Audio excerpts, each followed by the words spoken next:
Euzu billahi mineşşeytanirracim. Bismillahirrahmanirrahim. Elhamdülillahi rabbil alamin. Ves salatu vesselamu ala Resulina Muhammedin ve ala alihi ve sahbihi ecmaîn. Sevgili cemaat, yine bir cuma gününde kürsümüzde sizlere biraz sohbet, birbirimize nasihat, biraz muhabbet edeceğiz. Allahu Teala yapacağımız sohbetten istifade etmeyi cümlemize nasip etsin. Allah-u Teala Celle Celaluhu bu mübarek günleri bizim hakkımızda hayra tebdil etsin inşallah. Malumunuz pazartesi günü oruçluyuz. Elhamdülillah Allah-u Teala bizi bu mübarek aya ulaştırıyor. Bu mübarek aya inşallah pazartesi günü oruç tutmaya başlayacağız. Tabi ayet-i kerimede Bakara suresinde Rabbi Zülcelal'imiz Ramazan'ı bizim üzerimize farz kıldığını ayet-i kerimeyle bildiriyor. Böyle onunla ilgili kısa ayeti okuyayım. Estağfirullah. Diyor kutibe aleykumus siyamu. Kutibe yazıldı aleykum sizin üzerinize es-siyamu oruç. Oruç size yazıldı. Yani size farz kılındı. Kema nasıl ki kutibe alellezine min kablikum. Sizden öncekilere oruç farz kılındığı gibi size de oruç farz kılındı. Demek ki bu ayet-i kerimede anlaşılıyor ki Allahu Teala bize orucu farz kıldığı gibi bizden önceki kavimlere de peygamberlere de farz kılmış. Onlar da oruç tutmuşlar. Ramazan-ı Şerif müminin ayıdır. Ramazan-ı Şerif çok faziletli bir aydır. O ayda oruç tutmak, o ayda sadaka vermek, o ayda Allah rızası için bir iş yapmak 1'e 1000 katar. O kadar mübarek bir aydır. Tabi malumunuz İslam aleminin içinde olduğu bu sıkıntı, bu burhanın içinde bu savaşlar, bu musibetler, belalar Müslümanın rahat olarak evinde oturup oruç tutmasına imkan vermiyor. Çünkü malumunuz hepimizin evinde televizyon var. Oturuyorsun, televizyonu açıyorsun, bakıyorsun Müslümanlar katlediliyor, Müslümanlar öldürülüyor. Her yerde zulüm var, her yerde hakaret var, açlık. Bunları görünce insan oruçta ne yapıyor? Belki bir lezzet alamıyor. Ama bir Müslüman, yani rahat evinde oturan bir Müslüman oruç tuttuğu zaman aç kalan, susuz kalan, perişan olan Müslümanları hatırlıyor. Ramazan zengine, rahatta olanı fakiri hatırlatıyor. Açta olanı hatırlatıyor. Ve umut ediyoruz ki bu Ramazan inşallah İslam ümmetinin uyanışına vesile olur. Öyle düşünerek inşallah Ramazan'a gireceğiz. Hadis-i şerifte Peygamber aleyhissalatü vesselam buyuruyor Ramazan'la ilgili. Buyuruyor ki men sâme ramazâne, kim Ramazan ayında oruç tutarsa imanen ve ihtisaben, tam inanarak, karşılığını da Allah'tan bekleyerek. Çünkü başka hadis-i şeriflerde Peygamber aleyhissalatü vesselam ne buyuruyor? Kişinin yaptığı ibadetlerin hepsi kendinedir. Oruç, Allah diyor ki o benimdir, onun ücretini ben ödeyeceğim. Allah'ın vereceği ücret sınırsızdır. Peygamber aleyhissalatü vesselam kim Ramazan orucunu iman ederek ve sevabını da Allah'tan bekleyerek, tam bir imanla, tam bir sevabını Allah'tan bekleyerek oruç tutarsa غُفِرَ لَهُ, onun için affedilir مَا تَقَدَّمَ مِنْ ذَنْبِهِ, geçmiş günahları. Yani geçmişte işlediği kebair olmayan küçük günahları Allah-u Teala hepsini siler. Bu da Ramazan-ı Şerif'te Rabbimizin büyük bir ikramıdır. Bir de şu vardır sevgili Müslümanlar, Ramazan-ı Şerif niye bu kadar mühimdir? Niye bu kadar ehemmiyetlidir? Bakın ayların içinde en mukaddes ay nedir? Ramazan-ı Şerif'tir. Niye? Çünkü o ayda okuduğumuz şu Kur'an-ı Kerim nazil olmuştur. Hani Resul-i Ekrem aleyhissalatu vesselam buyuruyor ya, Kadir gecesini Ramazan'ın son 10 gününde arayın. Tekli günlerde. 21'inde, 23'ünde, 25'inde, 27'sinde, 29'unda. Bugünlerden birisinde ne var? Kadir Gecesi vardır. Kadir Gecesi nedir? 1000 aydan daha hayırlı bir gecedir. Ve o gece nedir? Kur'an inmiştir. Kur'an gökyüzünden yeryüzüne nur olarak inince o gece 1000 aydan daha hayırlı olmuştur. Bu ayda indiği için Ramazan bütün ayların sultanı olmuştur. Onun için bu ayın ehemmiyetini idrak etmeye çalışalım sevgili Müslümanlar. Bu ayda ne yapabiliriz? Kendimizi hesaba çekmemiz lazım. Bakın sahura kalkacağız. Oruca niyet edeceğiz. Artık imsakın doğmasıyla yemekten, içmekten, şehvetten ne yapacağız? Kendimizi alıkoyacağız. Bir insanın yemek yemesi ona haram değildir. Bir insanın su içmesi ona haram değildir. Ama Allah Celle Celaluhu insanın nefsini terbiye etmesi için ne yapıyor? İmsaktan akşam güneş batana kadar ne yapıyor? Mümin kuluna diyor ki sana haramdır yemek yemezsin. Halbuki halal olan bir şeydir. Su içemezsin. Halbuki halal bir şeydir. Orada kişinin kendini hesaba çekmesini istiyor. Ramazan fakirle, zenginle, iyi halli, kötü halli, sıhhatlıyla hastanın ölçüsünü koyan bir aydır. Çünkü nedir? Ramazan ayında zengin oruç tutar, fakir de tutar. Fakirin yıllar içinde açlığı, susuzluğu zengine ne olur? İbret olur. Zengin der ki demek ki açlık buymuş ha. Bir de bunu niçin yapıyor? Allah'ın emri olduğu için. Onun için Allah diyor ki oruç benim hissemdir. O orucu sevabını ben veririm. Onun için sevgili kardeşlerim ne yapacağız? Biz ne yapacağız? Biz oruçta Allah rızası için Allah rızası için bazı şeylerden fedakarlık edeceğiz. Çünkü terbiye ayıdır. Terbiye metodudur. Allah bizi terbiye ediyor. İmam-ı Gazali orucu 3'e bölüyor. Sevgili Müslümanlar. Orucu 3'e bölüyor. Diyor ki birincisi İmam-ı Gazali'nin 3'e böldüğü orucun birincisi nedir? Avamın orucudur. Şimdi oruç tutan adam ne yapacak? Ağzını kötü sözden sakındıracak. Kulağını kötü şeyleri işitmekten alıkoyacak. Gözünü haramdan alıkoyacak. Hani diyor ya, diyor Ramazan-ı Şerif'te şeytanlar bağlıdır. Şeytanlar bağlıdır. İnsanlar içki de içiyor. İnsanlar zina da ediyor. İnsanlar kötülüğe gidiyor. Diyor şimdi köpek bağlıysa sen köpeğin yanına gitse tabii seni ısırır. Şeytan bağlıdır ama şeytanın yanına gidip dostluk eden adama şeytan her yolu gösterir. Onun için Ramazan-ı Şerif'te bir hayvanı düşünün, ağzını bağlasan, bir yere bağlasan, yemekten, içmekten alıkoysan, akşama kadar o da açsız susuz kalır. Hiçbir şey yemez. Oruç nedir? Oruç kişinin kendisini terbiye etmesidir. Adam oruç tutuyor, yalan var, dolan var, sahtekarlık var, her türlü şey. Peygamber aleyhissalatü vesselam ne diyor? Diyor siz oruç tuttuğunuz zaman birisi size kötü bir söz söyledi, birisi size kötü bir laf söyledi, deyin ki ben oruçluyum. Nedir oruç? Oruç sadece açlık değildir.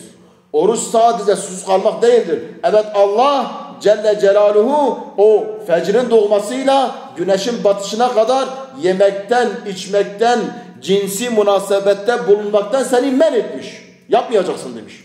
Ama bununla beraber avvamın orucunu tutarsan Resulullah ne diyor aleyhissalatü vesselam? Kişinin açlığı, kişinin susuzluğu Allah'a bir fayda, bir zarar vermez. Aç susuz kalabilirsin. Eğer bu aç susuzluk seni terbiye etmiyorsa o orucun bir faydası olmaz. Onun için Ramazan gelmeden bu mübarek ayların başında ne yapacağız? İbadetlerimizi hakkıyla yapmaya çalışacağız. Bu avamın orucu neymiş? Kendini haramdan alıkoymamaymış.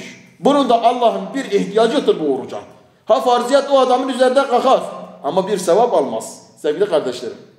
İkincisi Havvas'ın orucudur. Adam diyor ki ben oruçluyum. Ben oruçlu olduğum için ben kesinlikle yalan söylemeyeceğim. Kesinlikle harama bakmayacağım. Kesinlikle haram şeyler dinlemeyeceğim.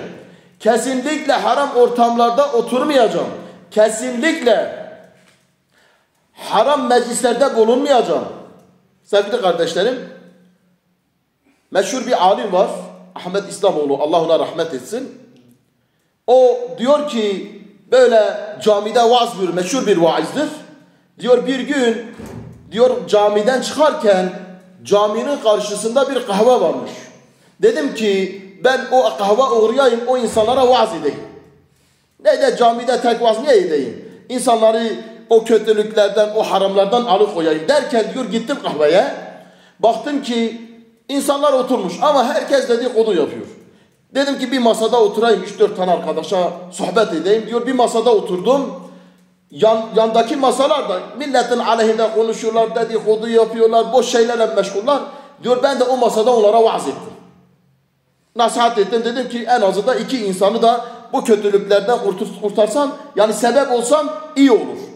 Diyor ben sohbetimi bitirdim, evime geldim. Akşam oldu diyor, yatarken bir rüya gördüm. Rüyada baktım ki aynen ben camide yine çıkıyorum. Diyorum ki ben gideceğim o kahvede vaaz edeceğim. Diyor ben o kahveye gidiyorum, kahvede oturuyorum. Bakıyorum ki yandaki masalar, rüyada bunu görüyor. Yandaki masalarda insanların etini bırakmışlar. İnsanlar o etrafında toplananlar o etten yiyorlar. Benim önüme de o gittiğim masa, gıybet etmiyorlar, tavuk eti bırakmışlar. Biz beraber yiyeceğiz. Diyor şimdi ben bakıyorum benim her tarafındaki masalarda bırakmışlar insan cesedini, orada etrafında toplananlar o eti yiyor. Şimdi insanın midesi almaz ki. Diyor benim midem almadı. Sonra uyandım. Dedim kötü meclise de gitmeyeceğim. Kötülerin arasına gitti mi onları susturup onlara vaaz vereceğim. Öyle kanaat ettim. Onun için Peygamber aleyhissalatü vesselam ne buyuruyor? Kişi, yani ayet-i kerimedir. Estağfurullah, Hucurat suresinde ayet-i kerimede Allah-u Teala ne buyuruyor? Kişinin kardeşinin gıybetini yapması nedir? Din kardeşinin etini yemesidir. Bir gün Peygamber aleyhissalatü vesselam bir seferdedirler. Selman-ı Farisi ile bazı arkadaşları konuşuyorlar. Diyorlar ki ey Selman diyor biz acıktık. Git Resulullah'a söyle aleyhissalatü vesselam. Bize izin versin biz bir yemek yapalım. Ya bir deve keselim ya bir şey keselim, çok acıktık, seferdeyiz. Tabi Selman-ı Farisi Peygamber aleyhissalatü vesselam çok seviyor. O da kalkıyor peygamberin yanına gidecek. Onun arkadaşları arkada ya diyorlar bu Selman nedir? Farisi adamdır, boyu kısa bir adamdır şeklinden onu aleyhinde konuşuyorlar. Gidecek de peygamber onu mu dinleyecek? Kendi aralarında konuşuyorlar. O geliyor peygamberin yanına, ya Resulullah diyor biz açız. Eğer ordumuz dursa, biz bir şeyler yapsak yesek olmaz mı? Peygamber aleyhissalatü vesselam diyor ki ey Selman diyor git arkadaşlarına söyle onlar yeni yemek yediler. Selman-ı Farisi anlamıyor. Çıkıyor. Ya diyor ya biz beraber açız, hiçbir şeyimiz yok. Resulullah haşa yalan söylemez. Bu nasıl bunlar yemek yemişler bensiz? Ben geldim onlar nerede buldu? Geliyorlar tabi. Geliyorlar. Hazreti Selman-ı Farisi geliyor. Geliyor arkadaşların yanına, bakıyor ki hakikaten bir şey yememişler. Diyor arkadaş diyor Resulullah dedi ki bunlar yemek yemişler. Sonra bir daha dönüyor ya Resulullah diyor bunlar yemek yememiş. Diyor onlar senin gıybetini yaptılar. Senin etini yediler. Gıybet bu kadar kötüdür. Hele Ramazan ayında, hele bu mübarek aylarda ne yapmamız lazım? Gıybetten kaçmak lazım. O ayrı yani. Ama Ramazan içerisinde elimizde geldiği kadar ne yapacağız? Haramlardan kaçacağız. Gıybetten kaçacağız. Dedikodudan kaçacağız. İşte havas olanlar, has insanlar oruç tutarken ne yapıyor? Diyor ki ben dilime sahip olacağım. Ben kulağıma sahip olacağım. Ben gözüme sahip olacağım. Ben ağzıma, elime, ayağıma sahip olacağım. Ben gözümle harama bakmayacağım. Çünkü ben Allah'a söz vermişim, oruç tutuyorum. Ben dilimle yalan konuşmayacağım. Milletin aleyhinde konuşmayacağım. Dedikodu yapmayacağım. Milletin kalbini kırmayacağım. Milleti aziz etmeyeceğim. Ben ayağımla harama gitmeyeceğim. Ben elimle haramı tutmayacağım. Bu has insanların özelliğidir. Sevgili Müslümanlar. Dedik ya, Ramazan nedir? Ramazan terbiyedir. Kendini terbiye etmektir. Bu has olan insanlar sahura kalkarlar, sahurlarını yerler, sonra sabahlarken, sabah namazından sonra ağızlarına, gözlerine, kulaklarına, ağızlarına, ellerine, ayaklarına sahip çıkarlar. Harama el uzatmazlar. Haram konuşmazlar. Haram dinlemezler. Harama bakmazlar. Bir de havvas var. Özelin özeli. Bunlar da en üst mertebede olan insanlardır sevgili Müslümanlar. Ne yapıyor? Diyor evet, ben harama bakmayacağım. Ben haram yemeyeceğim. Ben haram konuşmayacağım. Elimi ayağımı haramdan alıkoyacağım. Fakat kalbimle dahi ne yapmayacağım? Başka şeylerle meşgul olmayacağım. Hani diyor ya, sür çıkar ağyari dilden ta tecelli ede hak. Padişah olmaz saraya, hane ma'mur olmadan. Yani ağyar nedir? Allah'ın dışındaki her şey kalbinden çıkar diyor. Çünkü mesela diyelim sizin bir misafiriniz çok mühim, ehemmiyet verdiğiniz bir adam, devlet ricalinden olabilir ya da büyük bir adam, bir ağa, bir şeyh, bir hürmet ettiğiniz bir adam evinize gelse ne yaparsınız? Evinizi tertemiz edersiniz. Hepimiz yaparız, ben de yaparım. Evi tertemiz ederiz ki kirlilik kalmasın. Çünkü misafirim gelecek. Şimdi Allah Celle Celaluhu müminin kalbine nazar ediyor. Kalbine bakıyor. İşte ne diyor? Sür çıkar ağyari dilden ta tecelli ede hak. Ağyari Allah dışındaki her şeyi kalbinden çıkar. Çünkü Allah Celle Celaluhu kalbinin içindekini biliyor. Bak Tebareke suresinde, yani Mülk suresinde, ve esiru kavlekum ev icheru bi, estağfirullah, ve esiru kavlekum ev icheru bi. Siz sözünüzü açık da söylesiniz, siz sözünüzü gizli de söylesiniz, Allahu Teala göğsün içindekini biliyor. Ve esiru kavlekum ev icheru bi innehu ya'lemu fi sudur. Allah göğsün içindeki, hala sen söz söylememişsin, içinde plan yapıyorsun, Allah o içindeki planı biliyor. Has olan, havvası has olan mümin ne yapar? Kalbini Allah'a verir. Kalbinden dahi kötü şeyler geçirmez. Aklından dahi kötü şeyler geçirmez. Değil ki harama bakmak, değil ki harama el uzatmak. Bunları zaten terk etmiş hakiki mümin. Ama kalbinden dahi geçirmez. İmam-ı Malik, Allah ona rahmet etsin, İmam-ı Malik ne yapıyor? Ramazan geldiği zaman bütün kitaplarını üst üste bırakıyor, rafa bırakıyor. Ey imam, sen niye böyle yapıyorsun? Diyor ki Ramazan geldi. Has adamların işi. Diyor ki Ramazan geldi. Bu Ramazan Kur'an'ın indiği gündür. Bu Ramazan Kur'an'ın indiği aydır. Bu Ramazan'da ben ne yapacağım? Ben Kur'an'la meşgul olacağım. Has olan mümin ne yapar? Ramazan geldi mi Kur'an'la meşgul olur. Açar Kur'an'ı, gider camiye, hatimler indirir. Kur'an'ın mesajını anlar. Çünkü bak sevgili Müslümanlar, biz dedik ya, bu ayda Ramazan'da bir gece vardır ki 1000 aydan daha hayırlıdır. Bir gece var ki 1000 aydan. O gece Kadir gecesi.